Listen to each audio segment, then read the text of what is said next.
अभी हाल ही में देखा कि ब्रिटेन, यूनाइटेड किंगडम, जिसकी राजधानी लंदन है, ब्रिटेन में चुनाव हुए और ऋषि सुनक को हराकर कीर स्टारमर ब्रिटेन के नए प्रधानमंत्री बने हैं। आखिर कौन है ऋषि सुनक? इनकी चर्चा काफी हो रही है। ये अपने आप को हिंदू भी बताते हैं और आप देखते हैं कि भारत से इनका क्या कनेक्शन है। इन सब के बारे में एक सामान्य जानकारी देख लेते हैं और ऋषि सुनक की कहानी जान लेते हैं। देखिए, हमारे प्यारी पृथ्वी है, इसमें आप देखिए हमारा प्यारा भारत है। यहाँ आप लोगों को यूनाइटेड किंगडम यूरोप में देखने को मिलेगा। तो ब्रिटेन को अपना नया प्रधानमंत्री मिल गया है और नए PM Keir Starmer 10 Downing street यानी प्रधानमंत्री के दफ्तर और आवास पहुंच गए हैं। सत्ता से बाहर हुए ऋषि सुनक ने चुनाव में मिली हार के बाद माफी मांगते हुए प्रधानमंत्री पद से इस्तीफा दे दिया है। और ऋषि सुनक भारतीय मूल के हैं और जब वो ब्रिटेन के प्रधानमंत्री बने तब भारत में भी काफी चर्चा में रहे थे वो। और ऋषि सुनक का एक भारतीय कनेक्शन ये भी है कि वो इन्फोसिस कंपनी के संस्थापक नारायण मूर्ति और सुधा मूर्ति की बेटी अक्षता के पति भी हैं। और ऋषि ने अक्षता मूर्ति से 2009 में बेंगलोर में शादी की थी। और ऋषि सुनक खुद को प्राउड हिंदू भी बताते हैं। वो जब भारत आए तब दिल्ली के अक्षरधाम मंदिर भी गए थे।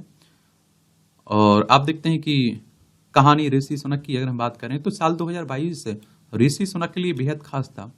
और इसी साल ऋषि सुनक ब्रिटेन के प्रधानमंत्री बने थे।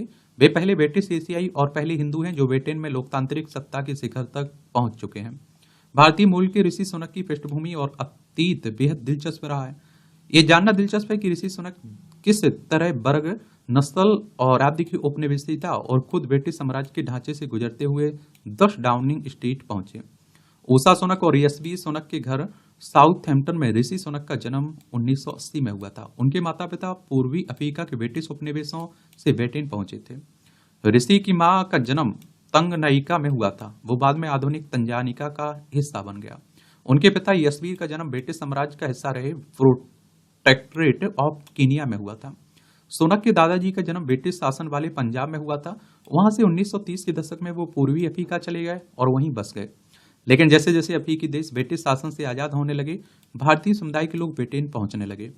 ब्रिटेन जाने के लिए शादी के गहने बेचे। ऋषि सुनक की एक बायोग्राफी में बताया गया कि साल 1960 में उनकी नानी सरझा ने ब्रिटेन आने के लिए अपनी शादी के गहने बेच दिए थे।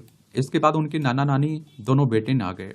सुनक के दादाजी तंगनाइका में टैक्स अधिकारी थे और ब्रिटेन आने के बाद उन्हें राजस्व विभाग में नौकरी मिल गई थी। सुनक के माता पिता मेडिकल के पेशे में थे और पिता नेशनल हेल्थ सर्विस में फैमिली डॉक्टर थे। मां फार्मेसी चलाने लगी थी। जैसे जैसे ब्रिटेन में भारतीय समुदाय तरक्की करने लगा, वैसे वैसे दूसरे एशियाई समुदायों से यह अलग दिखने लगा और भारतीय समुदाय ब्रिटिश समाज से ज्यादा घुला मिला था। और ब्रिटेन में डायरेक्ट फ्लाइट माइग्रेंट भी आए, लेकिन वे सुनक के पूर्वजों की तरह उपनिवेश के रास्ते नहीं आए। ये लोग 1947 में भारत विभाजन के साथ सीधे यहाँ आए थे और इनमें से ज्यादा ग्रामीण समुदाय के थे। और इनमें आप देखिए हिंदुओं की तुलना में मुस्लिमों की संख्या ज्यादा थी और उनके पास अच्छी नौकरी के लायक और कौशल नहीं था, ना ही वह अंग्रेजी जानते थे। ब्रिटिश अखबार द गार्डियन के मुताबिक ब्रिटेन में हिंदू आप्रवासी होना अच्छी बात है, क्योंकि 2/3 हिंदू यहाँ प्रबंधकीय पदों या फिर ऊंचे प्रोफेशनल पदों पर हैं। सत्ता का सफर अगर हम देखें तो साल 2020 में ऋषि सुनक को तत्कालीन प्रधानमंत्री बोरिस जॉनसन ने वित्त मंत्री बनाया था। और सुनक की नियुक्ति कोविड महामारी की शुरुआत के साथ हुई थी। उन्होंने नौकरी से निकाले गए लोगों की सहायता के लिए ई आउट टू हेल्थ आउट योजना की शुरुआत की, लेकिन कोविड के बढ़ते मामलों की वजह से उन्हें आलोचना का सामना भी करना पड़ा। फिर प्रधानमंत्री बोरिस जॉनसन का नाम पार्टीगेट स्कैंडल में सामने आया। इससे उनकी छवि को धक्का लगा और जुलाई 2022 में जब कंजर्वेटिव पार्टी में इस्तीफों की झड़ी लगी तो उस समय प्रधानमंत्री बोरिस जॉनसन के बाद सुनक ने भी अपने पद से इस्तीफा दे दिया था। बोरिस जॉनसन की जगह लिज ट्रस ब्रिटेन की प्रधानमंत्री बनी, लेकिन 45 दिन में ही उन्होंने इस्तीफा दे दिया था। फिर कंजर्वेटिव पार्टी ने सुनक को पीएम पद बनाया और चुनाव के लिए उन्हें ही अपना उम्मीदवार घोषित किया। महंगाई कम करने, अर्थव्यवस्था को बेहतर बनाने, छोटी नौकाओं के जरिए प्रवासियों को ब्रिटेन आने से रोकना उनके कुछ मुख्य चुनावी वादे भी थे। सुनक ने कंजर्वेटिव पार्टी की कमान ऐसे समय संभाली जब पार्टी बिखराव के दौर से गुजर रही थी और जिसे संभालने में उन्हें कुछ हद तक सफलता भी मिली। हिंदू होने के नाते आया हूं। पिछले साल अगस्त में ब्रिटेन के प्रधानमंत्री के तौर पर ऋषि सुनक का एक बयान काफी सुर्खियों में रहा। कथावाचक मोरारी बापू ब्रिटेन की कैम्ब्रिज यूनिवर्सिटी में आयोजित कार्यक्रम में कथा सुना रहे थे। इस कार्यक्रम में ऋषि सुनक भी शरीक हुए थे और ऋषि सुनक ने मुरारी बापू की आरती की और मंच से अपनी बातें भी साझा की थी। और सुनक ने अपनी बात जय सिया राम नारे से शुरू करते हुए कहा था, भारत की स्वतंत्रता दिवस पर मुरारी बापू की कथा में आकर अच्छा लग रहा है। ऋषि सुनक ने आगे कहा था, मैं यहाँ प्रधानमंत्री की तरह नहीं, हिंदू की तरह आया हूँ। मेरे लिए आस्था बेहद निजी है। जिंदगी के हर पहलू में ये मुझे दिशा दिखाता है। प्रधानमंत्री होना सम्मान की बात है, लेकिन ये इतना आसान काम नहीं है। कड़े फैसले लेने होते हैं, मुश्किल हालात का सामना करना होता है, और ऐसे में हमारी आस्था में हमें साहस और ताकत देती है ताकि देश के लिए अच्छे फैसले लिए जा सकें। और तब आप देखिए ऋषि सुनक ने कहा था कि मेरे लिए बेहद खास और कमाल का पल रहता है जब चांसलर रहते हुए 11 डाउनिंग स्ट्रीट के बाहर दिवाली पर दिया जलाया जाता था। जैसे बापू के पीछे हनुमान हैं, मुझे गर्व है कि प्रधानमंत्री कार्यालय की मेरी मेज पर भी गणेश जी हैं। हिंदू धर्म को लेकर आप देखिए ऋषि सुनक पहले भी बोलते रहे हैं, जो वो ब्रिटेन के पहले हिंदू प्रधानमंत्री हैं। और ऋषि सुनक हिंदू धर्म से होने पर भारत में अक्सर सोशल मीडिया पर चर्चा देखी जाती रही है। 2022 में जब कंजर्वेटिव पार्टी ने सुनक को के पीएम बनने पर मुहर लगाई थी, उस दिन दिवाली थी। और साल 2020 में जब ऋषि ने वित्त मंत्री पद की शपथ ली थी, तब उन्होंने गीता पर हाथ रखकर शपथ ली थी। ऐसे में वीडियोज भी है और जिनमें ऋषि सुनक गाय की पूजा करते देखा जा सकते हैं। और 2022 में दिवाली पर अपने घर के बाहर दिया जलाते हुए भी ऋषि सुनक को एक वीडियो में देखा जा सकता है। और वैदिक सोसाइटी टेम्पल साउथहैम्पटन में हिंदू समुदाय का एक विशाल मंदिर है और जिसके संस्थापकों में ऋषि सुनक के परिवार के लोग भी शामिल हैं। ऋषि का बचपन इसी मंदिर के इर्द गिर्द गुजरा, जहां उन्होंने आप देखिए हिंदू धर्म की शिक्षा हासिल की। 75 वर्षीय नरेश सोन चाटला ऋषि सुनक को बचपन से जानते हैं। वो कहते हैं कि ऋषि सुनक जब छोटा बच्चा था तब से मंदिर आया करता था उनके माता पिता और दादा दादी के साथ। तब कंजर्वेटिव पार्टी की काफी तारीफ हुई और उसने किसी गैर गोरे और धार्मिक रूप से अल्पसंख्यक को देश के शीर्ष पद के लिए मौका दिया। तब गार्डियन ने अपनी रिपोर्ट में लिखा था कि ऋषि सुनक धर्मपरायण हिंदू हैं, हालांकि वह बिरले ही सार्वजनिक रूप से अपने मजहब को लेकर बात करते हैं। ब्रिटेन के नए प्रधानमंत्री के रूप में ऋषि के नाम की घोषणा दिवाली के दिन हुई थी। प्रकाश का यह त्योहार दुनिया भर के करोड़ों हिंदू, सिख और जैन मनाते हैं। सुनक ने 2015 में बिजनेस स्टैंडर्ड को दिए इंटरव्यू में कहा था, ब्रिटिश भारतीय जनगणना में एक कैटेगरी पर निशान लगाते हैं। मैं तो पूरी तरह से ब्रिटिश हूँ।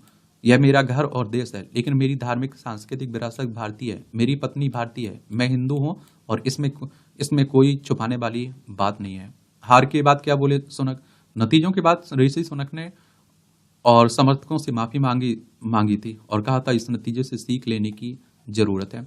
उन्होंने कहा कि आज रात की इस मुश्किल घड़ी में मैं रिचमंड और नॉर्थ हेल्टन संसदीय क्षेत्र के लोगों के प्रति शुक्रिया अदा करता हूं और जिन्होंने हमें नियमित रूप से समर्थन दिया। मैं 10 साल पहले जब यहाँ आकर बसा था, तभी से आप लोगों ने मुझे और मेरे परिवार को बेशुमार प्यार दिया, हमें यहीं का होने का एहसास कराया। मैं आगे भी आपके सांसद के रूप में सेवा करने को लेकर उत्साहित हूँ। और देखिए ये सांसद का चुनाव जीत गए, इनकी पार्टी हार गई। वो बोले ये मेरे लिए सौभाग्य की बात है कि मैं अपने एजेंट और टीम को भी शुक्रिया करता हूँ। मैं अपने विरोधियों को ऊर्जा से भरा और सकारात्मक चुनावी अभियान चलाने पर मुबारकबाद भी देता हूँ। मैंने कीर स्टारमर को फोन कर उन्हें जीत की मुबारकबाद भी दी। आज शांतिपूर्ण तरीके से सत्ता का हस्तांतरण होगा। सभी पक्षों में सद्भाव दिखा। इन सभी चीजों की वजह से हम सभी को अपने देश की स्थिरता और भविष्य को लेकर आश्वस्त होना चाहिए। ब्रिटिश जनता ने आज रात अपना स्पष्ट फैसला सुना दिया है। काफी कुछ सीखने और देखने के लिए है। मैं इस हार की पूरी जिम्मेदारी लेता हूं। जो अच्छे और मेहनती कंजर्वेटिव उम्मीदवार तमाम कोशिशों स्थानीय स्तर पर काम करने और अपने समुदाय को लेकर प्रतिबद्धता के बावजूद हार गए, उनसे मैं माफी भी मांगता हूं। तो यहाँ से झलकती है आपको विनम्रता। यहाँ की राजनीति से हमारे देश के राजनेता भी कुछ सीख सकते हैं। अब देखिए चुनाव खत्म, दुश्मनी भी खत्म। हमारे यहाँ आप देखिए चुनाव हार जाते हैं नेताजी तो सामने वाले को अपना दुश्मन समझने लगते हैं। नेताओं की भाषा आप लोग सुनते रहते होंगे, संसद भवन में भी आप लोग सुनते हैं। नैतिकता और हमारे यहाँ के नेताओं में दिखती ही नहीं है। कहीं दिखती है नैतिकता? किस तरह की बातें करते हैं। मुझे तो लगता है कभी कभी कि हमारे देश के नेता जो बोलते हैं, हर पार्टी की बात कर रहा हूँ मैं, उनसे अच्छे गली के गुंडे अच्छी बातें करते हैं। उनकी भाषा देखिए, उनकी मर्यादा देखिए, नैतिकता देखिए, आप कहाँ क्या झलकती है। और आप सोचिए बड़े पदों पर हैं वो लोग, हम लोग, हमारी देश की जनता उन्हें फॉलो करती है, उन्हें सुनती है। उनकी जिम्मेदारी तो सबसे ज़्यादा हो जाती है, लेकिन निभाते कहाँ हैं, सबसे बड़ी परेशानी तो यही खड़ी होती है। तो इस तरह से आप देखेंगे यह है कहानी ऋषि शौनक की।